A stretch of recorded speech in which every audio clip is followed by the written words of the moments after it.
আহ, আজকে আমাদের সমাজে এসছে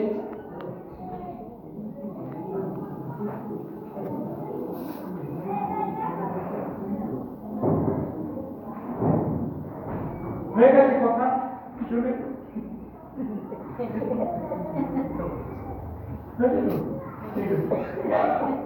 যখন বাক্য চলবে কেউ কথা বলবে না, কথা বলার ইচ্ছা হবে বাইরে যাবে, বাইরে গিয়ে কথা বলে তাও দিতে হবে।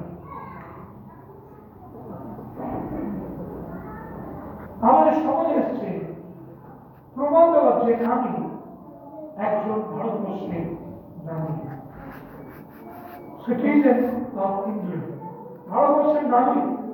এবং এই নাগরিকত্বের প্রমাণ দিতে গিয়ে যাদের নাম 2002 ছিল না বা নেই, তারা এই এসআইআর এর বিশেষভাবে তারা প্রধান ব্যক্তি, তাদেরকে টার্গেট করা হচ্ছে দাখিল করার জন্য প্রমাণ যে তারা ভারতবর্ষের নাগরিক। যাদের নাম আছে 2002 এখনো পর্যন্ত তাদের কোনো সমস্যা নেই, তারা ভারতবর্ষের নাগরিক।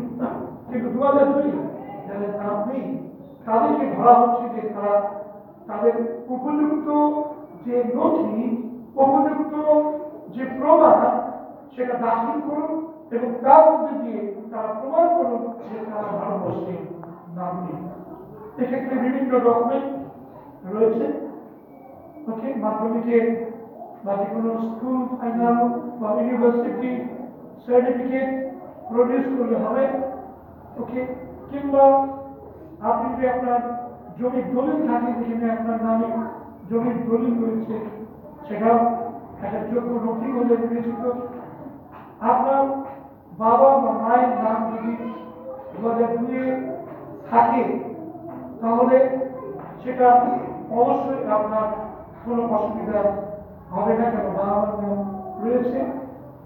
অতএব আপনি ছেলে মেয়ে হিসাবে ভোট দেওয়ার অধিকারী এবং আপনি নাগরিক। কিংবা ধরুন হয়তো আপনার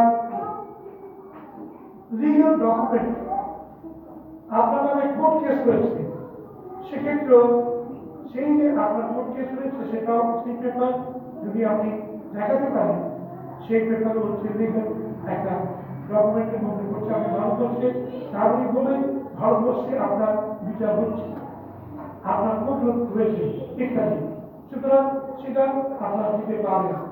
এছাড়াও আরো অনেক কিছু রয়েছে যেগুলো 11 ধারা 9 রয়েছে এসআইআর হিয়ারিং এ শুনানির জন্য আপনি দাখিল করবেন। এবং 2002 নাম চলে যাওয়ার পিছনে কারণটা প্রথমে অনেকে মাইগ্রেট করেছেন, এক জায়গায় আরেক জায়গায় স্থানান্তরিত হয়েছে, আপনার নাম আপনি ইয়ে করেননি, সেক্ষেত্রে হয়তো আপনার নাম বাদ গেছে, যেহেতু আপনার কোনো ট্রেস পাওয়া যায়নি। ওকে, কিংবা প্রতিবার হয়তো কেউ মারা গেছে, সেক্ষেত্রে বাবা মা মারা গেছে, সেক্ষেত্রে এবং যেমন আমার ক্ষেত্রে আমার বাবা মা অনেকদিন আগেই মারা গেছে। ওকে, এবং আমাদের নাম আমরা ছিলাম না বলে সেই জায়গায় আমাদের নাম বাদ পড়ে গিয়েছিল। ওকে, সো কিংবা হতে পারে হয়তো যে উপস্থিত না থাকার জন্য হয়তো সেই সময় স্যারের নাম বাদ চলে গেছে। অনেকে আবার জীবিত আছে কিন্তু তাদের নাম তারা মারা গেছে বলে তাদেরকে ডিক্লেয়ার করা হয়েছে যে মারা গেছে। এরকম বহু ঘটনা দেখা গেছে। প্রিয় ভাই বোন, ইসরায়েলকে কেন্দ্র করে আমরা দেখতে পাচ্ছি বহু মানুষ তারা মারা গেছে।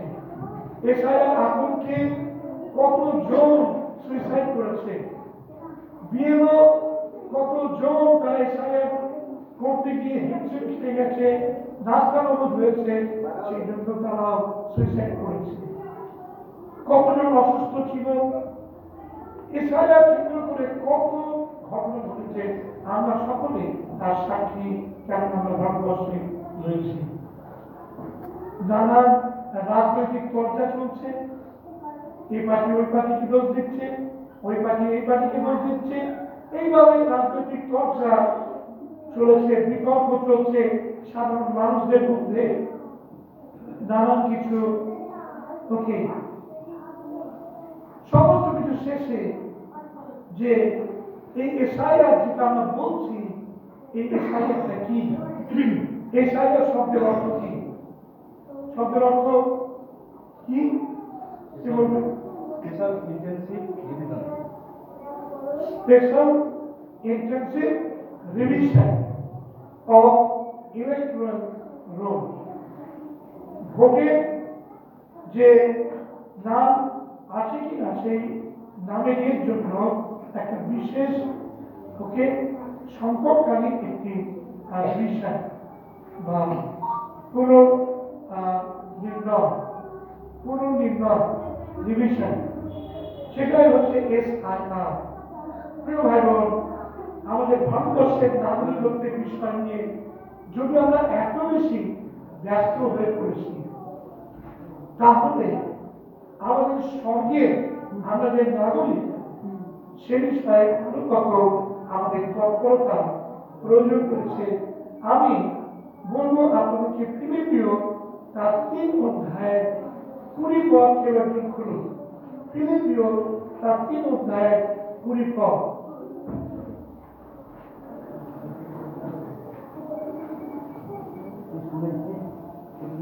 কেউ একজন পড়বে। কারণ আমরা সর্বোপরি প্রজা, আর তথাপিতে আমরা ত্রাণকর্তা প্রভু যীশু খ্রিস্টের আগমন প্রতীক্ষা করতেছি। ওকে, ওখানে বলা হচ্ছে ফিলিপিও মণ্ডলী বলছে আমরা সর্বোপরি প্রজা।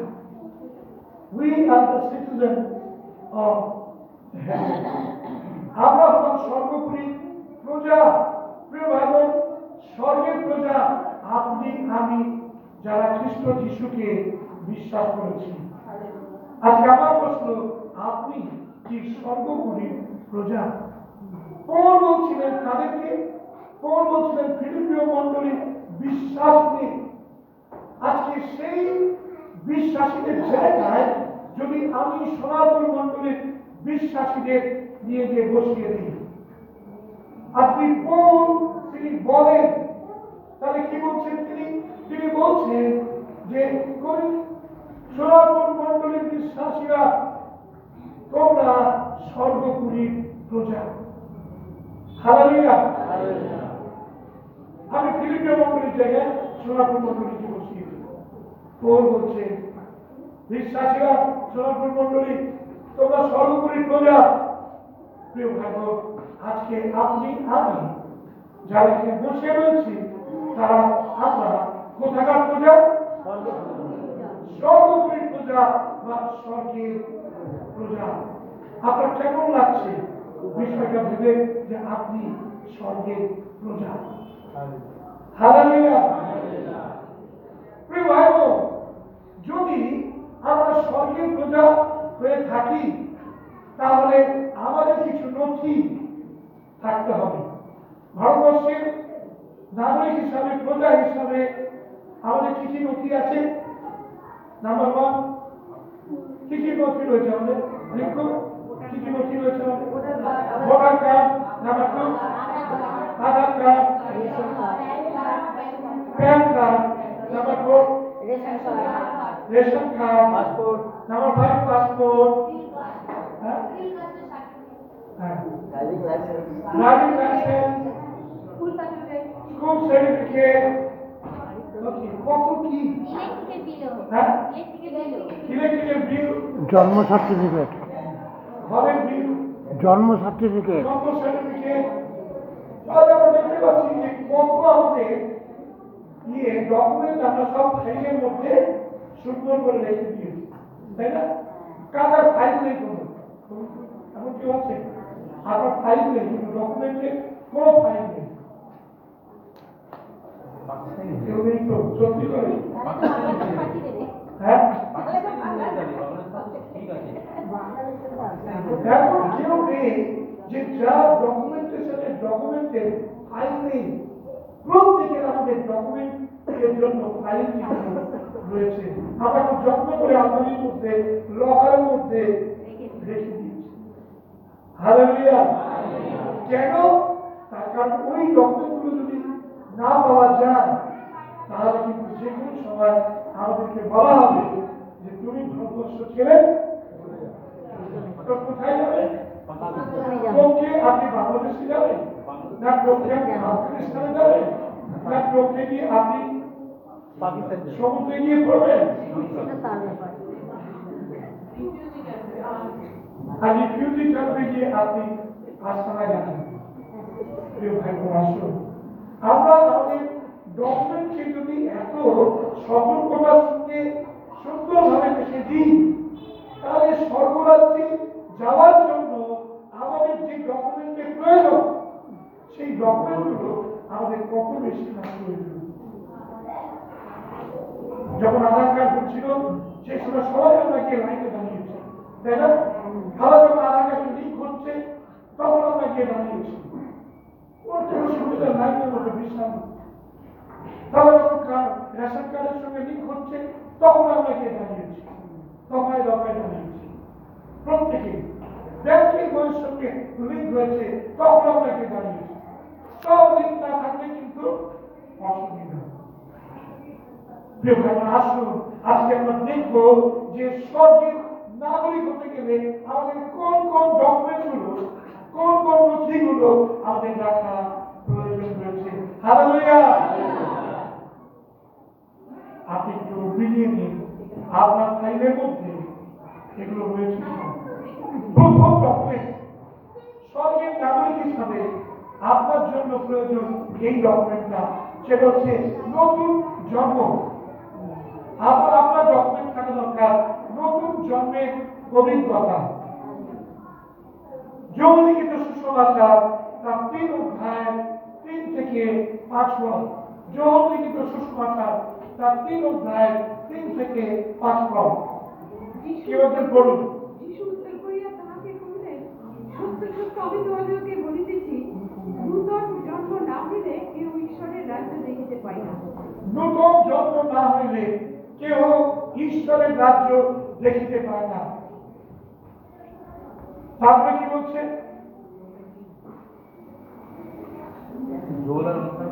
নিকোদিম তাহাকে কহিলেন, মনুষ্য বৃদ্ধ হইলে কেমন করিয়া তাহার জন্ম হইতে পারে? সে কি দ্বিতীয়বার মাতার গর্ভে প্রবেশ করিয়া জন্মিতে পারে? যিশু উত্তর করিলেন, সত্য সত্য আমি তোমাকে বলিতেছি, যদি কেহ জল এবং আত্মা হইতে না জন্মে তবে সে ঈশ্বরের রাজ্যে প্রবেশ করিতে পারে না। তাহলে যিশু পরিষ্কার ভাবে করে বললেন যে নতুন জন্ম না হলে কেউ ঈশ্বরের রাজ্য দেখতে পায় না। তাহলে ঈশ্বরের রাজ্য দেখার একটা বিষয় রয়েছে। ওকে, যদি নতুন জন্ম না হয় সে দেখতেই পারবে না যে কোন রাজ্যে আমি যাবো, সেই রাজ্যটা কেমন।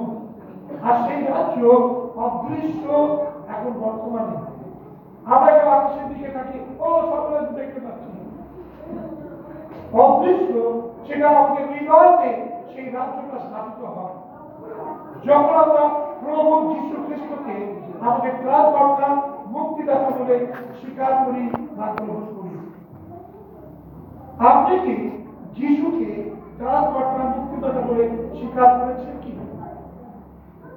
আপনি কি একদিন সময় নিয়ে আমি পাপী, আমার পাপের জন্য যীশু ক্রুশে মরেছেন, তিনি আমার জন্য রক্ত দিয়েছেন, এই বিষয়গুলো মনে করে ভেবে আপনি কি যিশুর কাছে ক্ষমা চেয়ে বলেছেন যে প্রভু যীশু, আমার কৃত পাপের জন্য তুমি আমাকে ক্ষমা করো, আজ থেকে আমি আর পাপ করবো না, আমি তোমার পথে চলবো।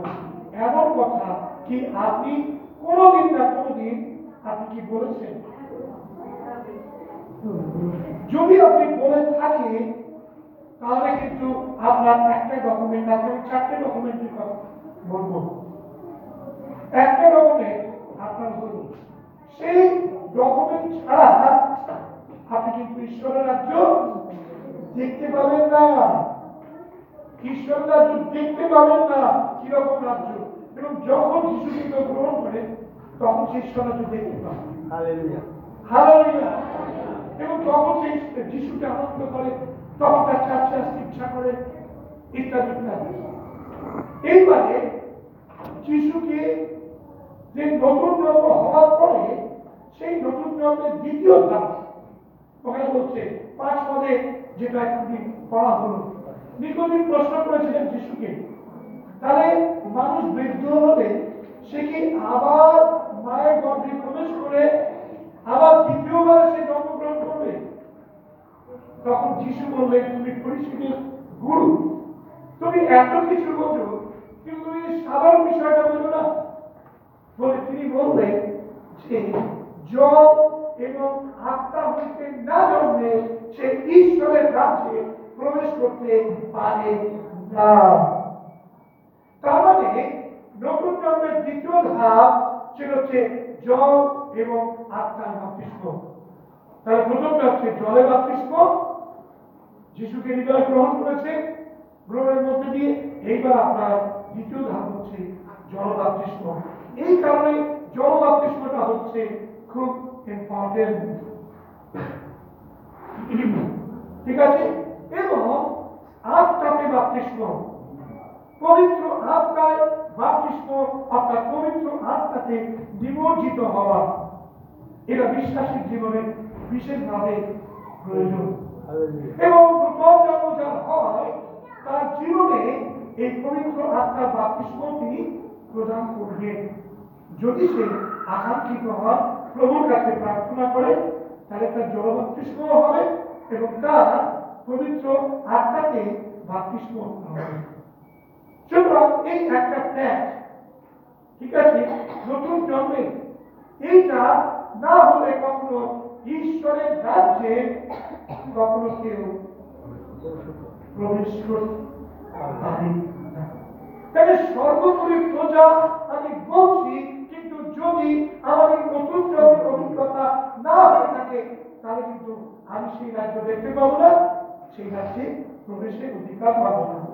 তাহলে প্রথম ডকুমেন্টটা যদি না থাকে, তাহলে আমি বলবো যে আজকে আপনি এই ডকুমেন্টটা সংগ্রহ করতে পারেন। এখানে আজকে আপনাকে সেই ডকুমেন্টেশনের জন্য সুযোগ দেওয়া যাবে, ফর্ম ফিল আপ করা যাবে, ওকে, প্রার্থনা আপনার জন্য করা যাবে, যেন আপনি সেই ডকুমেন্টটা আজকে পেতে পারেন। যারা যারা এখনো পাননি, নতুন জন্মের অভিজ্ঞতার মধ্যে দিয়ে যাননি, আপনার হৃদয় জানেন যেটা বললাম, আজকে আপনি সেটা গ্রহণ করতে পারেন এবং সেই ডকুমেন্টটা আপনি ইমিডিয়েটলি রেডি করতে পারেন আর রেডি হয়ে যাবে। ওকে, দ্বিতীয় পয়েন্ট, দ্বিতীয় ডকুমেন্ট হচ্ছে পিতার পরিচয়, পিতৃ পরিচয়। ওকে, যে আমাদের ভোটার হতে গেলে ভারতবর্ষে আমাদের বাবা এই ভারতবর্ষে জন্মগ্রহণ করেছেন কিনা সেই প্রমাণটা কি, তাই তো?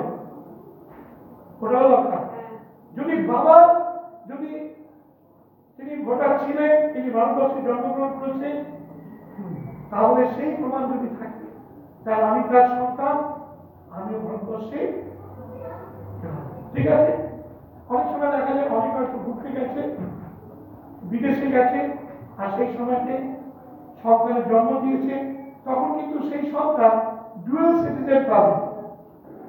ডুয়াল সিটিজেন তার মানে একটা হচ্ছে জন্মসূত্রে যে দেশে সে জন্মেছে সেই দেশের নাগরিক হতে পারবে, এবং তার বাবা যে দেশের নাগরিক সেই দেশেরও নাগরিকত্ব সে পাবে। অর্থাৎ এক্ষেত্রে তার ডুয়াল সিটিজেন সে গ্রহণ করবে।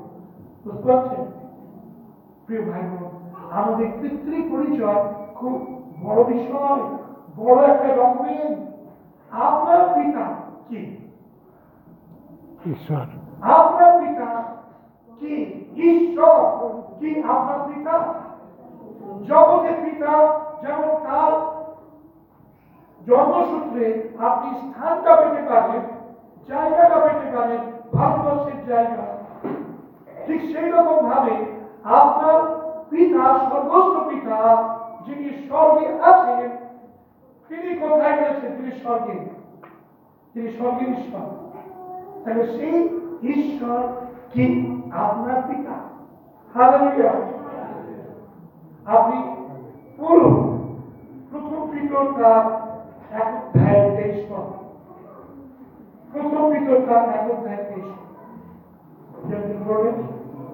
কারণ তোমরা ক্ষয়নীয় বীর্য হইতে নয়, কিন্তু অক্ষয় বীর্য হইতে ঈশ্বরের জীবন্ত ও চিরস্থায়ী বাক্য দ্বারা পুনর্জাত হইয়াছ। তাহলে এখানে বলছে কি? ভালো করে বলবেন, কারণ তোমরা ক্ষয়নীয় বীর্য হইতে নয়। ক্ষয়নীয় বীর্য হচ্ছে এই পৃথিবীতে আমরা যে বাবার দ্বারা আমাদের সৃষ্টি হয়েছি, জন্মলাভ করেছেন, মায়ের গর্ভে বাবার দ্বারা যে আমরা জন্মলাভ করেছি, এটাকে বলা হচ্ছে ক্ষয়নীয় বীর্য। কেন নষ্ট হয়ে যেতে পারে, কিন্তু কি বলতে হবে? কিন্তু অক্ষয় বীর্য। আর সেই অক্ষয় বীর্যটা কি? ওখানে বাইবেলই বলে দিয়েছে, সেটা কি? ঈশ্বরের জীবন্ত ও চিরস্থায়ী ঈশ্বরের চিরস্থায়ী চিরন্তন বাক্যের দ্বারা তোমরা পুনর্জাত হইয়াছ। তার মানে ঈশ্বর রয়েছেন স্বর্গে, এবং ঈশ্বরের যে চিরস্থায়ী বীর্য, যেটা কি? বাক্য। যে বাক্য স্বর্গের মধ্যে ছিলেন, যে বাক্য স্বর্গে পিতার সঙ্গে ছিলেন, যোগ তার 1:1 বলছে বাক্য ঈশ্বর ছিলেন, বাক্য ঈশ্বরের কাছে ছিলেন, আর সেই বাক্য মানুষকে মুক্তি দান হলেন। কি তাই তো? তার মানে ঈশ্বর প্রভু যীশু খ্রিস্ট, তিনি সেই ঈশ্বরের বীর্য বা ঈশ্বরের বাক্য, চিরস্থায়ী বাক্য, তিনি স্বর্গে ছিলেন, আর তিনি মর্তে আসলেন। তার দ্বারা যারা আমরা জাত হলাম, নতুন জন্ম যাদের হলো, তারা আমরা সকলে তার রাজ্যের সন্তান হলাম। সেই জন্য যোহন লিখিত সুসমাচার তার 1:12 পদে কি লেখা আছে? লোক তাকে বিশ্বাস করে পড়ুন, যাদের কাছে বাইবেল আছে পড়ুন, যোহন 1:12 পদ। কিন্তু যতজন তাহাকে গ্রহণ করিল, সেই সকলকে যাহারা তাহার নামে বিশ্বাস করে, তাহাদিগকে তিনি ঈশ্বরের সন্তান হইবার ক্ষমতা দিলেন। হ্যাঁ, ওখানে কি বলছে? যারা বিশ্বাস করে এবং যারা তাকে গ্রহণ করে, তাদেরকে তিনি কার সন্তান হওয়ার অধিকার দিলেন? সবাই কি আমরা শুনছি? ওখানে লেখা আছে বাক্যে ঈশ্বরের সন্তান হইবার অধিকার দিলেন। তার মানে ঈশ্বর হয়ে গেলেন পিতা, আমরা হয়ে গেলাম তার সন্তানাদি। ঈশ্বর কোথায় থাকে? তাহলে পিতা যদি স্বর্গে থাকে, তাহলে আপনি তার সন্তান হয়েছে যিশুর মধ্যে নিয়ে, তাহলে আপনার বাসস্থান কোথায়? স্বর্গে।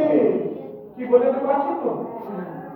তাহলে স্বর্গে পিতার যে অবস্থান আছে, সেই অবস্থানটা যদি আমরা নিশ্চিত হই যে আমি তার সন্তান, তাহলে অবশ্যই আমি বলতে পারি, নিজেকে দাবি করতে পারি, আমি হলাম সেই সমস্ত পিতার পুত্র বা কন্যা, আমি স্বর্গীয় প্রজা। হালেলুয়া। প্রিয় ভাই বোন, আসুন আমরা যেন এই দ্বিতীয় যে নথি, এই নথিটা যেন আমাদের জীবনে নিশ্চিত থাকে।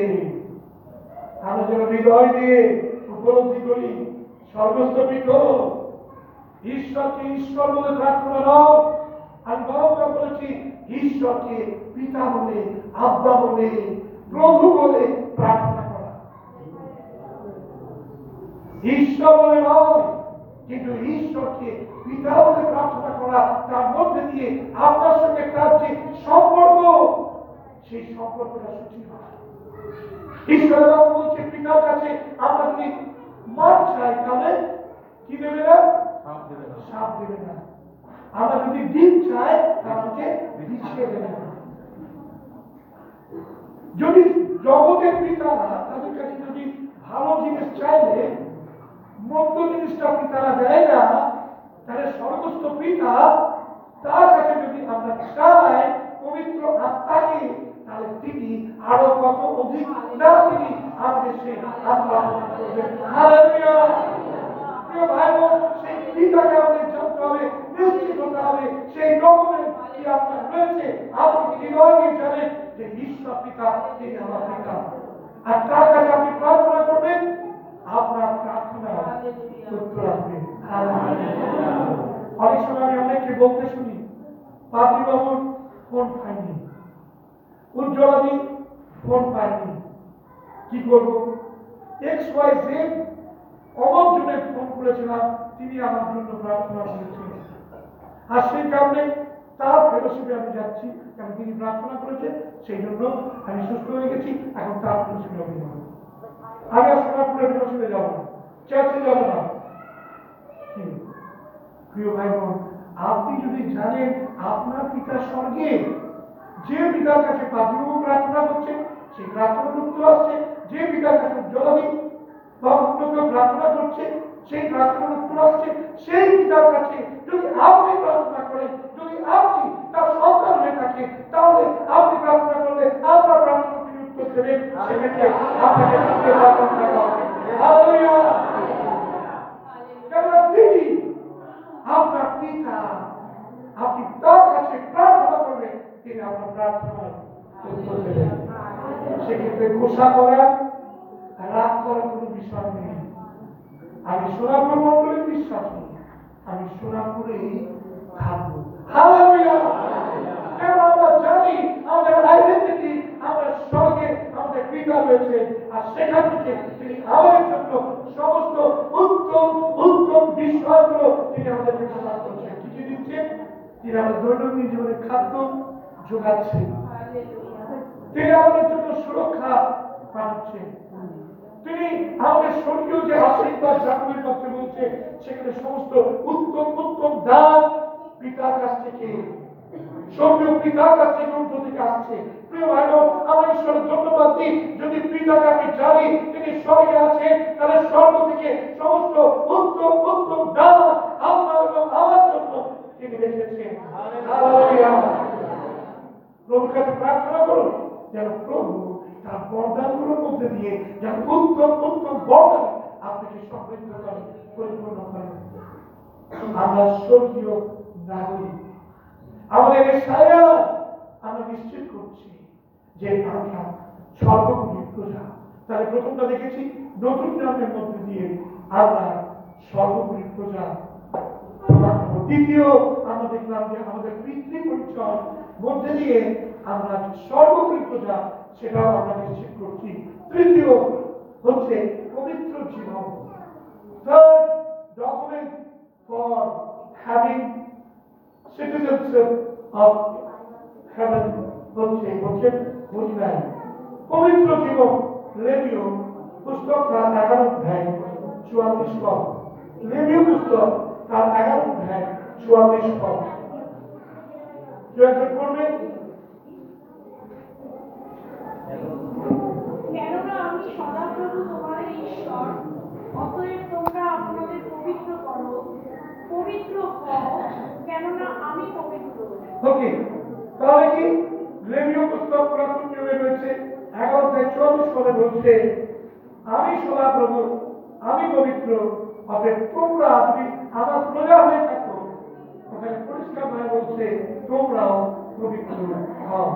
প্রিয় ভাইরা, আসুন আমরা যদি স্বর্গের নাগরিক হয়ে থাকি, তাহলে আমাদের থার্ড আইডেন্টিটি, আমরা পবিত্র ভাবে জীবন যাপন করব।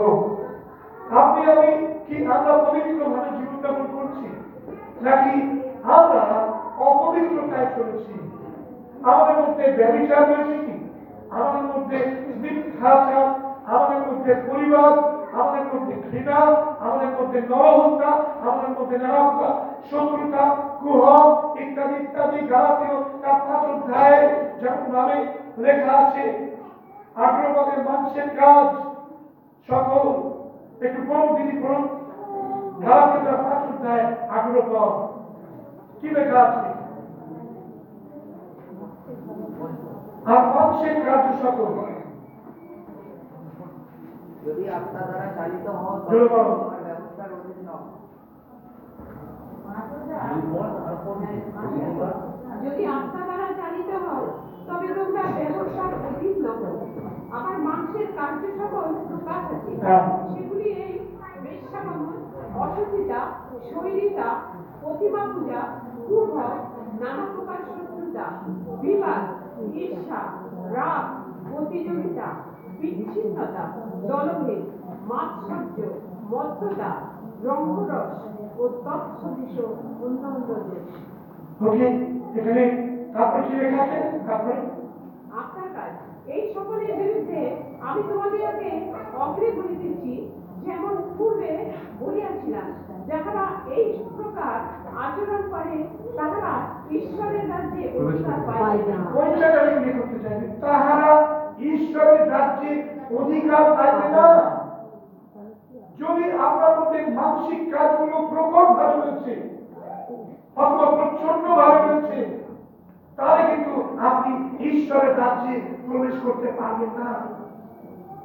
প্রিয় ভাই বোন, কয়টা সনাতনের মেম্বার কি আছে, কিন্তু যদি পবিত্রতায় না চলি, পবিত্রতায় জীবনযাপন না করি, তাহলে কিন্তু আমরা কেউ ঈশ্বরের রাজ্যে প্রবেশ করতে পারবো না। আজকে জানেন তো অনেক মন্ডলীতে আছে যেখানে অনেক ভিড় হয়। ভিড় হয় তার কারণ কি? সমস্ত ব্যবসায়ী, সমস্ত যত মানুষের কাজের মধ্যে যুক্ত রয়েছে তারা গিয়ে ভিড় করেছে এবং কোনো প্রবলেম নেই। চার্চের পালক তিনি নিজেও সেইভাবে চলেছে এবং কোনো ধরনের প্রচার করেন না। এই বিষয় নিয়ে ব্যবসা কখনো প্রচার করবে, কখনো প্রচার করবে না। আর বিশ্বাসীরা তারা সমস্ত ভিড় করে সেখানে রয়েছে। প্রিয় ভাই বোন, ঈশ্বরের বাক্য কি বলছে? প্রথম করিন্থীয়তে পৌল কি বলছে? বিচারের কথা বলছেন যে কেউ কেউ যে ঘর বানালো, খড়, নাড়া, এই সমস্ত জিনিস দিয়ে ঘর বানালো, আর কেউ কেউ বহুমূল্য প্রস্তর দিয়ে গৃহ নির্মাণ করলো। আগুনের মধ্যে দিয়ে যখন সেই গৃহকে নিয়ে যাওয়া যাবে, তখন যেগুলো খড়, নাড়া দিয়ে তৈরি করা হয়েছিল সেগুলো সব ভস্মীভূত হয়ে যাবে। প্রথম করিন্থীয়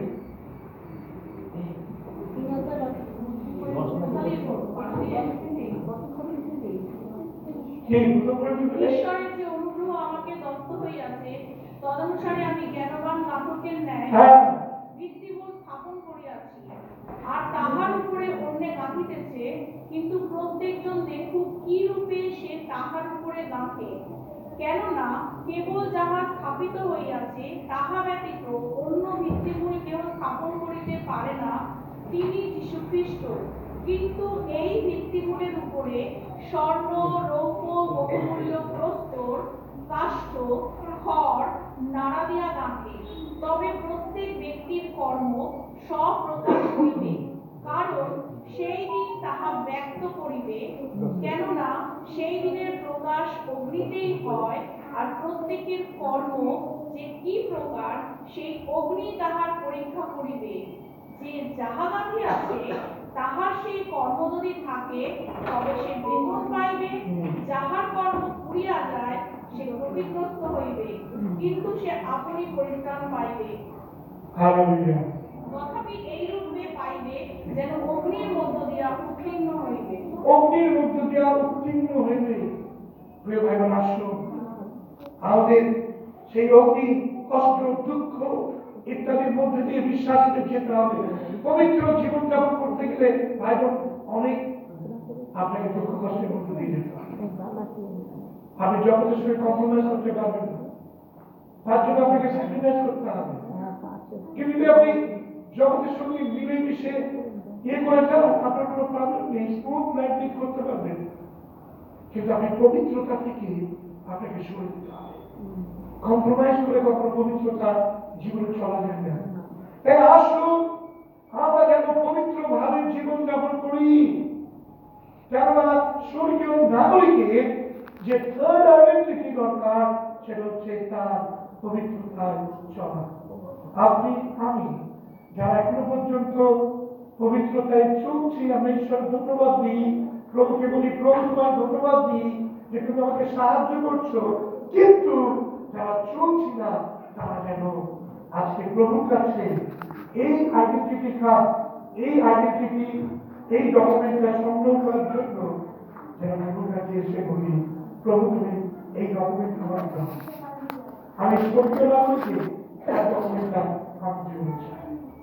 আর প্রভু তিনি আপনাকে অনুগ্রহ করবেন, আপনি এই থার্ড ডকুমেন্ট আজকে পেতে পারেন বন্ধুকে ওকে। এবং চতুর্থ এবং শেষ সেটা হচ্ছে সূচীকৃত জীবনযাপন। সূচীকৃত হওয়া প্রিয় ভাই বোন, যমলিখিত সুসমাচার তার 15 অধ্যায় 3 পদ। প্রত্যেক দিন আপনি আমি যেন সূচীকৃত থাকি। আমি তোমাদিগকে যে বাক্য বলিয়াছি তৎপ্রযুক্ত তোমরা এখন পরিষ্কৃত আছো। পরিষ্কৃত আছো, তোমরা সূচীকৃত আছো। এখনো পর্যন্ত আমি যে বাক্য বলিয়াছি, প্রিয় ভাই বোন, আপনি আমি কি বাক্য অনুষ্ঠিত জীবন যাপন করছি? আমরা যদি বাক্য অনুষ্ঠিত জীবন যাপন করি তাহলে কিন্তু সেই বাক্যকে আমাদের প্রত্যেকদিন পড়ার প্রয়োজন রয়েছে। আপনি কি বাক্য পড়ছেন? যারা এখন পর্যন্ত বাক্য পড়ছেন না তাদেরকে বলবো যে আপনারা বাক্য পড়ুন, প্রত্যেক দিন বাক্য পড়ুন। তাহলে কিন্তু সেই বাক্য আপনাকে পরিষ্কার করতে পারবে না। আপনার কাছে যদি জল না থাকে, কলসিতে জল না থাকে, তাহলে আপনি কেমন করে হাতটা ধুবেন না কিছু করবেন? আপনার প্রথমে তো জলটা থাকতে হবে, তবে তো সেটা দিয়ে আপনি নিজেকে ধোবেন। বালতিতে জল নেই, আপনি গিয়েছেন স্নান করতে, গামছা নিয়ে জল নিয়ে স্নান করবেন কি করে? হ্যালো, বুঝতে পারছেন? বালতি থাকা, আপনি গামছা নিয়ে সাবান নিয়ে চলে গেছেন, স্নান করতে যাচ্ছেন, কিন্তু বালতিতে জল নেই। আপনার ভাবে যদি ঈশ্বরের বাক্য না থাকে তাহলে আপনি কেমন করে নিজেকে পরিষ্কৃত করবেন? আজকে বহু বিশ্বাসীরা এই কারণে পরিষ্কৃত হতে পারছে না যেহেতু তারা বাক্যই জানে। বাক্য যদি জানে তাহলে সেই বাক্যের চলে তারা নিজেদের সমস্ত অপরিষ্কার যে বিষয়গুলো রয়েছে সেগুলো ধ্বংস করতে পারবে। ঈশ্বর কথাই বলছে, এখনো পর্যন্ত আমার বাক্য পর্যন্ত তোমরা পরিষ্কৃত আছো। অতএব যদি আমরা সেই বাক্য আমাদের জীবনে না গ্রহণ করি তাহলে কিন্তু আমাদের পরিষ্কৃত জীবনযাপন করা সম্ভব নয়। আমরা কম্প্রোমাইজ লাইফ লিড করবো, আমরা পবিত্রতায় চলতে পারবো না, আমরা পিতার আইডেন্টিটি কি সেটা আমরা বুঝতে পারবো না, নতুন জন্ম কি সেটা আমরা জানতে পারবো। আজকে কি করছে আসুন ভাই, আজকে এই 4টে আইডেন্টিটির কথা বললাম, এগুলোর জন্য আমাদের জীবন থাকে। যদি আপনার জীবনে না থাকে স্বর্গীয় প্রজা আমরা যদি সেই আইডেন্টিটি, তাহলে আজকে কি আপনি নিতে চান? আসলে আমরা চোখ বন্ধ করি, কথা করি।